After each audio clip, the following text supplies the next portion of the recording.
En 2025, les pensions de retraite de base en France seront revalorisées de 2,2%, une mesure visant à compenser l'inflation et à préserver le pouvoir d'achat des retraités. Cette hausse, calculée sur l'évolution des prix à la consommation, s'appliquera à partir de janvier 2025 et sera visible dès le versement de février. La mesure concerne l'assurance retraite salariée du privé, les régimes de base des fonctionnaires et les agents des collectivités locales. Cependant, les régimes complémentaires comme l'Ircantec ne sont pas inclus, car leur revalorisation dépend de règles spécifiques.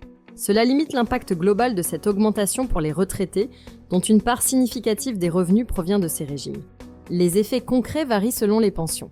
Pour une pension nette de 1 100 €, l'augmentation sera de 23 € par mois, portant le total à 1 123 €. Ce montant supplémentaire, bien que modeste, est significatif pour les petites retraites. Pour une pension de 1 500 €, la hausse sera de 33 €, portant le total à 1 533 €. Un soutien face aux hausses des dépenses courantes comme l'alimentation ou l'énergie. Et pour une pension de 2 500 €, l'augmentation de 55 € portera le montant à 2 555 €. Bien que ces pensions offrent un meilleur confort financier, la revalorisation contribue à maintenir le pouvoir d'achat. Toutefois, cette revalorisation montre ses limites car elle ne couvre pas les régimes complémentaires. Ces derniers, comme l'Ircantec, ajustent leur montant séparément en fonction de leur situation financière. Il est recommandé aux retraités de se renseigner directement auprès de leur caisse pour anticiper les éventuelles hausses complémentaires.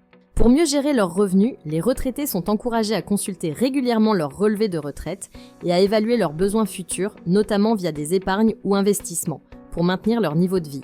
En somme, cette hausse de 2,2% offre un soutien appréciable face à l'inflation, particulièrement pour les petites retraites, mais reste insuffisante pour certains ménages, soulignant l'importance de bien anticiper et optimiser ses revenus de retraite. Si la vidéo d'aujourd'hui vous a plu, n'oubliez pas de vous abonner pour ne pas manquer nos prochaines vidéos.